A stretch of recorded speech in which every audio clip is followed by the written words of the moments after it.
O te whatalo whātu ni pai e tele manu mai mua whaafonga si o tātou atunu. Malo a fua ai lao ua maua. O toi whaau wina leo tātou porokolame sa moa maroro ina. Ia mai pe lavona si le fia le tātou atunu o le nei vai aso. Vai aso ua tā ua o le whātaua ina o le soifua maroro ina. I lona au tū e peo nei ai. O le si tia o au nanga whaale soifua maroro ina. Ia e fia e whaafelo i atu le mai moa mai o le tātou atunu. Leo mātou whelo i atu i lau nei. I le ni whaapoponga o le porokolame o le Samoa maroro ina. Ma le sunga i le li fo mai o ia o le soifa tunu langulango o le pulenga. Ia o au nanga whaale soifua maroro ina ma tonga fitinga. O le sunga i le fo mai o Dr. Glenn Patupaito. Lea o ngā tono lau nei. Ia whapea fo i le tuni manu, lea o alama ia ia le pio ngā talamita wau hinari i le upepe nā utiana. Ia o ia o le ofisa sidi lango. Ia o le wharesu e toto i lo tātou o tinu. Halo le seifua manuia. Halo. Maro fo ngā rua marta wata i le pisi. Whatai le uiari tēne o lua pisi. Ia whapetai o lo ua whaano mai fo i lo teimu. Tātou amaratia Glenn. Ia o le vaesa nei le o whatau i nai tu langa le seifua maroina. Si tia o na au nanga wha seifua maroina. Ala vaesa o mo vai.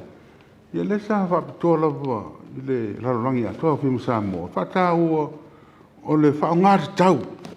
O le whara utui. Whara vai tui. Mena e sau no wha mamla mātiri le vanga le. Ia whapitau lawa vasirianga mo whapasiri. Ia sa o leiro sa mwanga. O le verso te nei sa whamanatu nei le vai aso le tau whapalangi o le antimicrobial awareness po le resistance week e au ki kilo vai mātou i le whaongata tau o whala au tui e a ben si de fia o ta atele le problem le ali ai mai o le whaongasi se o tui so o le polenga o le matanga duenga whapea foi se tu wha soi fuman loina o le whale au ngā ina foi o whala au tui i le tonga fitia o ngasi ma siama ese so o fatita inga e ta atene an mera ia tātou o le wha o ma o whala au tui o vatu forma so o mea tā ua o mea mua ai o whala au tui e tauna tusi atu pe oka tusi forma e le mwhenga e le te taunga lakto se whantara vai tala sanga sa o mai whapea mai ska whala au kui roke fulu ia o longa lua e taunga wha uma lei o whala au tui uma e mai ale whatonunga mai forma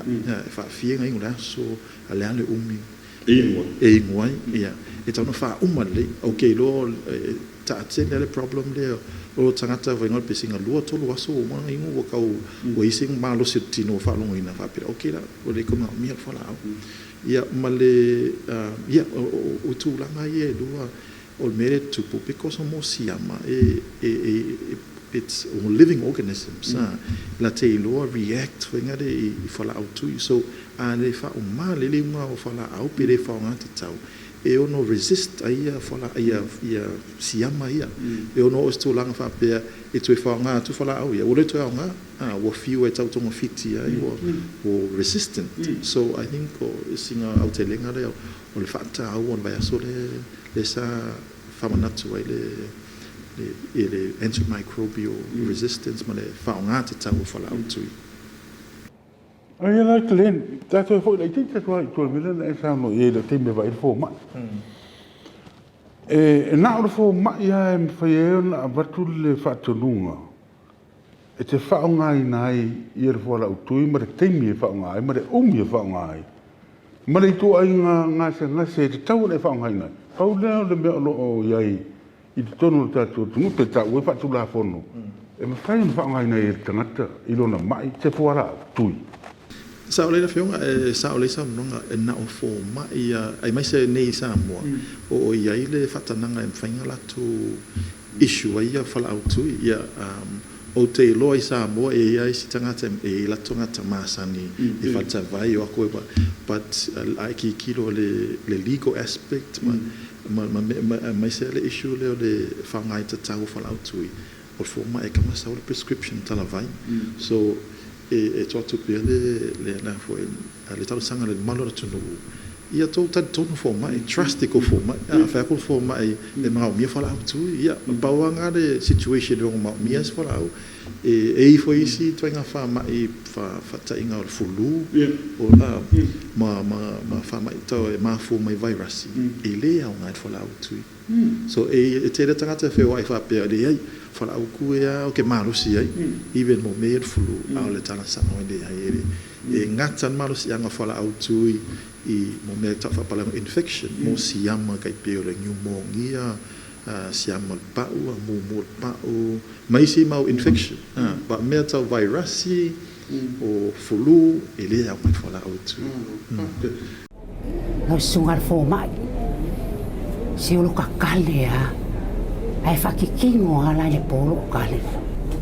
e ke lo fora au kui fu le sama o ka manga wi ngoi va veanga ke alo ma ma ke ai fu male ala lo fa i tina se fai mo mone ta se aki ona ilo ele se fala o tala fia ngai mo longa singa se se ku se ama nga lo fala au kui fa mo tina sila fia foi o le so onga fa onga se o fala au tu ele tala fia ngai mo longa singa se o le anga via le matulanga i poto ele sia ma e te e atu yona onga a fa a wa ele tulanga le o le a o sa mo e se tulanga i fanga tai ona tonga fitia maunga singa se e ala kala Samoai, ua whaititia lea ngā whala au tui e ta pē ai siama, ona ole le whaonga tatau. Whaato a whaonga lava whala au tui, pe a whai ua whaatonu i nā tole fo mai. Inu, ia mae ale leile inu manga whala au tui ua whaatonu ina ele fo mai. Tu sa lava pe ua e whaalongo atua e malosi. Whaonga male tatau vai la au ma whala au tui. Whaonga male whautauta, male alofa. Whaonga wi flap. Talam tawa. Fuala utui, vai tui, pauta tui. Ia o koe ngā mo. Vai aia leo ta whaalongo i nei. Wa e foi fuala utui leo ta vai. O foi e isi lai kia foi lele kala mai. Ona babae lua lea. Ai mai le pauta foi lele lai lo fuala au. Wa lu le meo le. Ia ona mix whakasi le mar whangu Samoa. Ai midi ei po o kama ki man manatu e va venga pe nga lo ta mai fai tu e kama ki ke pepe ke le kui te fa me se tala idem me le fa kwang e nga ia faftai vasili enga ele ai o tali pupu atu ele tatau ona fatino ina le anga yo inga wa le tele lava nai e pe e museo mai le fale mai e va ai le fo mai but it tawon tato mafau ese ia tangata ese fo isi ama yon tutupu mai ini ola to manuanga a faila ese fola au tuile na avatu le mai o tangata matua ai ese le siama le ola mai le po o mai titi e ele possibility ele mafai ona ngalue ai ma toi malo si ele po ole ia wa pe ole tele lava na o le tatala wa tatala le fala autui o le mea moana ele ftau ele tatau ona tatala ina le fala autui ma mixi le fangu ma be e tau mawhai e tonga fiti ai le po uitu o le ile ainga e tatau lava ona au mai le tangata mai totonu e whai atu el fōma ai le afoi le prescription e tusi atu el fōma ai a wao le sunga tamai tai pola di fōma o lo tilo o lo o yasila fia le po le ale tu ainga whala autui e ono pe ai le atu ainga siama whapea malo pa tai len si me sa fautuang e il to telo tato tunu e fia mai pe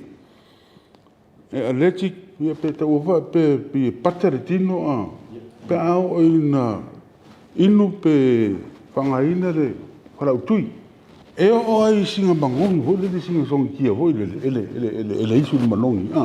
e pateritino a ola ina fia na tanga te e pe na fa mai sua o se dai lang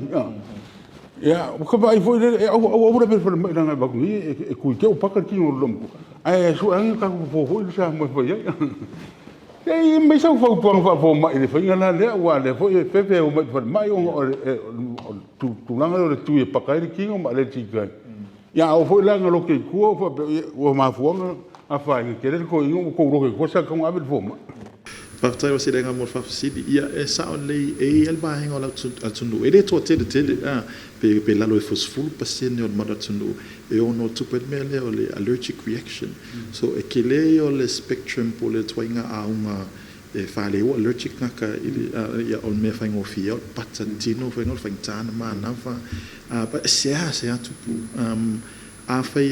e tupu e fa mau foi forma e ma teni ta soi for tongo chat a te tiro mato chat medical record e mata tele mai upi tai tusi mu allergic for ta inga allergic penicillin pamenga so a fai o toi tau ia forma e lumana e postene ta soi for e vengi ki oil mai ia allergic e dit ko fa ngana kuile so e si ko se e tele mau toinga fala out o vai tui po fala out tui ese foi la como mode of action so a faida allergic se si se fata inga ele penicillin e fenga faunga e for mai isi twenga vai tui fenga de ese le a ingol vai tui there but e work ile siama ia le cover foi ile tui dem allergic so e options and fenga faunga pe o tato fa tato no o meia le tato vai foi le pe o le do le mai vena pe o fodinga mai la le toto tangata disi me fo ia ile ila no to si pa so toto i vai ngane o le ese o to ngata ma le tali me ona to tino fo la mo vai ne vena fa no fa ma mai to langa ia o le matou a pitola au i le vaenga lea pe ele na o le toto tangata e avatu e se manua e mawhai ona fai atu se swap o le almanuanga i le avatu ia e mawhai fo iona i le fe au vai o tuainga specimen po mea e maua mai le tino tangata e avatu mātou te su ea po o le ale tuainga siama le e ola mai ai a maua la le siama o na iaila i o le si vaenga o le mātou service po le au nanga ia e au tilo po a antibiotics po o fuala au tui e ono tape e le siama lea ia e peila ona saunoa ia Dr. Glenn wai ai i nei Samoa o lava i fuala au tui e consider ele lalangi e fuala au tui malolosi wa mata ona resist ai ia takto tangata Samoa pe ole ala na ole tau faila vai faila wiloa ona wa matou mawaina mai matou le matou foi ia au nanga wa matou ona sawilunga le foi numero o tangata Samoa ia me se foi lava siama ia o lo mawai e resist i foala au tui malolosi ia so sape e simple se pe e la titi se manuanga wa vatu ia foala au tui faile e mo lava pe le mo lava faunga wa mata ona resist ai se longa lava o ilunga vaenga malolosi wa mata foi ona resist ai so pe yo le popole ngana ia Samoa e la titi Samoa ale la mata ona resist i foala au tui malolosi ina ne itato wo o le tulanga wale ai se manuanga e ono mawhai ona fo ia el foala au tui ia o le tato talo foala au tui ai fo isi wo isi foala au fola le penkolo se ko fiwa ingu penkolo le ke elfuru o no me pe fodinga mai o le to inga me vale tasi oba fo ki nganga le fulu ai ngulava le penkolo e lo fo resist le penkolo la venga mo tra mo fa mamlam isi foala au e fatai sunga o penkolo ma isi foala au te ametinga se tulo ese la como mode of action like if a work continuo but it is o fa pe ese wala mfenga resistance si i fala au ia pawa fala au mfenga resistance ka o fala au tui because o meio penkolo proofing e work i maso ma ponga hivi o le fala au tui le o le ma fonga vatu ia taria toia siama ia tino so o siama is it's a living organism so that's why a counter me siama ia le il vai tu ia po fala au tu pe afa ile faunga sa e ele si ko inga fa to nunga le loko ko pe kasi ni fala au inu pa o mo tama inu fa ko lu das ya ma ho fo lo le la o tinga duel mama iu fa koru le kopel hala koru le o lu foi le alu kasi non ko rude il ke me kasi la me la ko fa kasi o mo isi ko ise le ngo le ya sa le fa tempo fa sidi o e pe ona sa no to mo ya le songa ya tan mataba e ya specific instructions my format ya so ese uma ya ngase ya o so me nga ngai de to see o se paper the prescription and format because it's tangata e venga su il format le instruction fa pe ya ingo fa lu le aso mo le limas o istangata o fa lautu ya ngai tasi e uma fa turu da so o le ala na tu fa pe na fa pe e ta fa pa langi o le therapeutic level so e le level ka nga au sia ele vai lá tu ele toto tangata e o reach foi ngade le malos anga en fengata pe ia siama ia ma ka on continue effect kai pe o se kai fata ingo le fala au fatia metinga e ingo fala au panadol kai o ke lo le fiafi wo ke afo malos o le fala au ko fala mo ko kinga me fo so in the same way fala au to ensure o le reach le level ka nga i tono le toto e va con le dose mo ia ka vai le dose to nga con le so ia va con le si dose fa nga le au sia le level therapeutic level e fa nga act ile fala au dia nga isiama ia le mo tangata mano ina lo fiona telam tava e se nguri pu vai le fuala au e le se ngur Coca-Cola e voli su ko vai e nguri pu la mo wala e se le e se fa ingo ye me ipu vai le si to ya tu na fo le me fo la u toi na le a fa ina fo le lo tanga te e ngo ko fo la u sa fa nga mo sa ma i tu la tu an fo la u e mo ma fo fo fo ko ngi fo fo ma ko ma pe pa ko fo lo yo si coupe la wo expire fo la u ya la se ma ka u kia sa fa ina o ye le va nga sa ma ta va mo la su fo ma gle Sili kuso o le talipupu e le tama fai because pe o is mafu anga fa de o tumo mo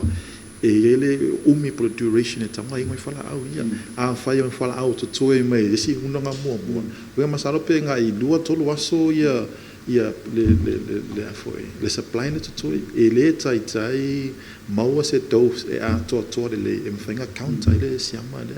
so le fautonga a fai ele umanga ingo fala au tui po o le tutu e tia i la le mere tutu e le tue e le kanko e ingo se sia su mana i le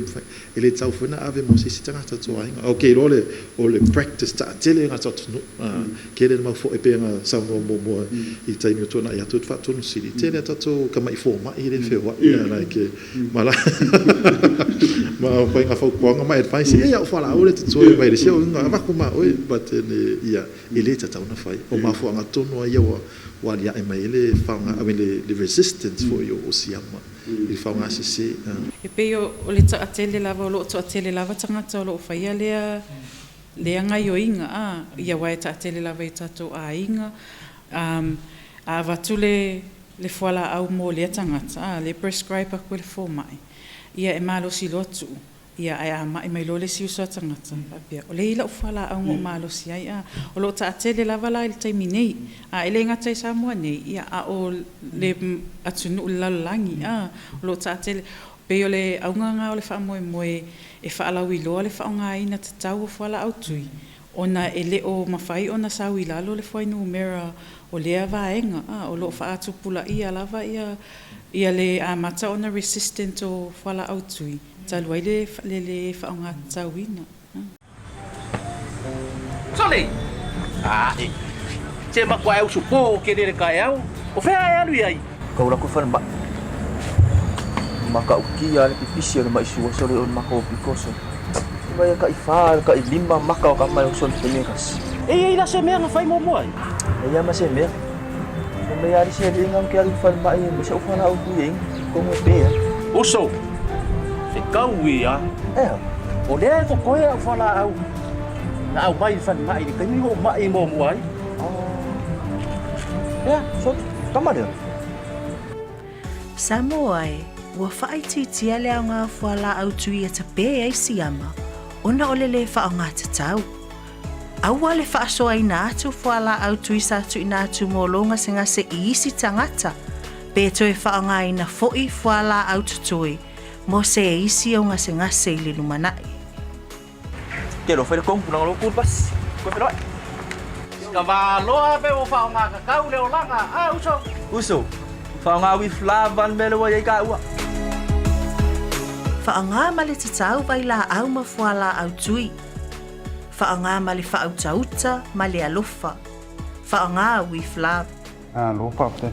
Ven. Isi ngase o te bai ai.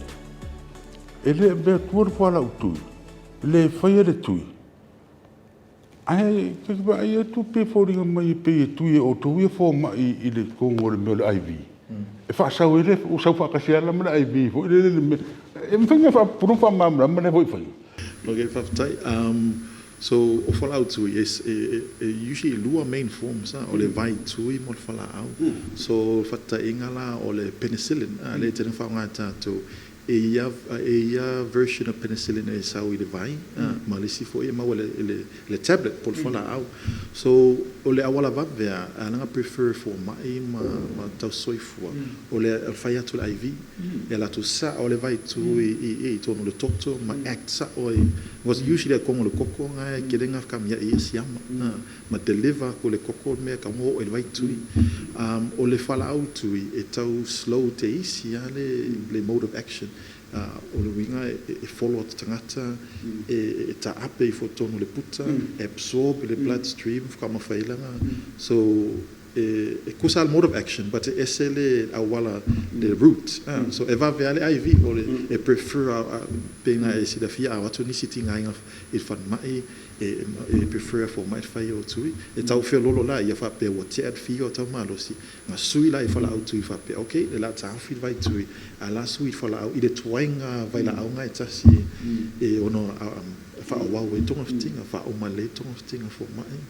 Aba tu ia nei apa no? O foi de tenu sa no fai wai ma. Fau toi no foi fa fonga tato tinu. Len ia fa pe lo fonga telam tavao. Ia tato ia le ngate po la utui. Ia pa pe foi isi tu nga fa o tas mo fa mo la ia mo lo tato tinu. Foi po maroi. A mi se nei mai. Type sunga I guess so mo mato talafai u e fa taule I falau tui po antibiotics trust lo forma a fatto forma e le mana mia fala auto ia trust e istanga fa pele like ki forma ene va ia o que de trusting but a fa yo fatto forma le mana mia ia ele va cos fala o cui ia ai mo foi fa uma le ngunga fala auto a to ese me avetia ai fa mole a ole share to istanga to ainga ia mala gesso le singa message mun mudia ole to famana to ele work fala auto I virusi manfulu nga o si nga o infections a si yama fa nga fa pito so a fa we a fia a ngod flu po e mo fo flu ele tanga I fala auto ele work le moxicillin flu clocks I ngase ia I guess so singa message nga ia ka to malo that snoop sometime Ona mai mo mai tato tinu tato proclame sa mo maroloina. Ia pe la bona tala la ufunga luenga pe na mai mo mai sunga de fo mai sunga clean fat paito doctor clean fat paito ia male tulanga o tau fai ne ia le foi vai ya so mara va ya sa fa ta woi nai ia le fa ngar tau o tatu fala tui ia fa pe foi ia le ta ta o fa uru ia le vanga ia o presu toto le tatu tunu ia le fionga ya talam ta va hinari o le fa mo la bo ia mau sa mo uma soi fu malolo ina ala tatu fa ngai tau ia tong fitinga bai la au o pui ngor soi fu so tatu tunu tatu pro kalam na manu te leina fa au manga luenga to pe ngai msamo